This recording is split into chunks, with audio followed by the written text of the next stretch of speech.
Oh, Sunday.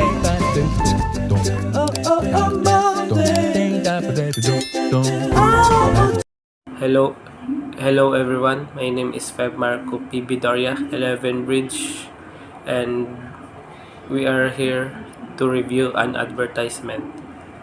Now, first, we watch the video.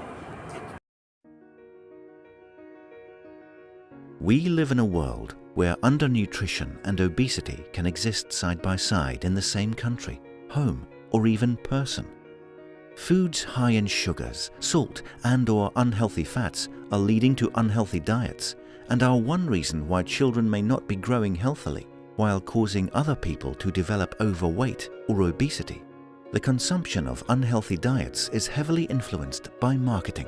Easy access is fueling this new nutrition reality, but thankfully, change towards a healthier future is possible.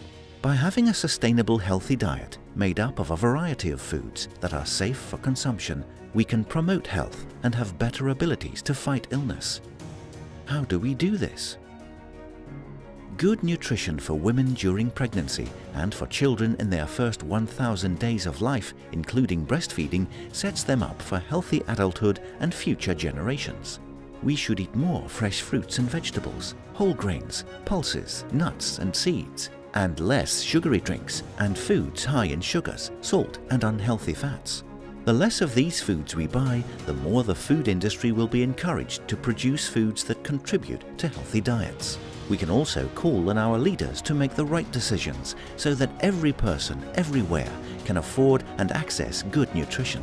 When people like you and me, industries and governments work together to make positive changes, we can create a healthier world. Healthiest food in the world is right there in the history book, because traditional food was born out of the hunger, out of necessity. Traditional food is survival food, the food that survived the test of time, the food that allowed entire population to survive periods of hunger.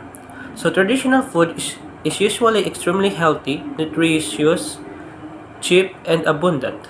But traditional food usually can taste very bad, but sometimes being outright vile and repugnant. You look at any country in the world, they usually have some kind of traditional food. But when you look at when the food was created or invented, it is usually in times of extreme hunger, poverty, crisis, war, and disease. So the foods need to be healthy, nutritious, cheap, and abundant, but necessarily tasty. In times of plenty, most people tend to underestimate, look down, or even despise traditional food because it doesn't taste good.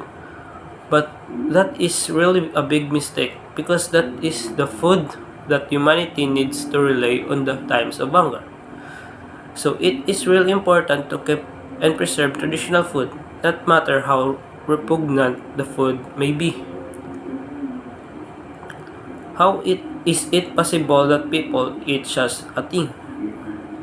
But surströmming has existed for hundreds of years.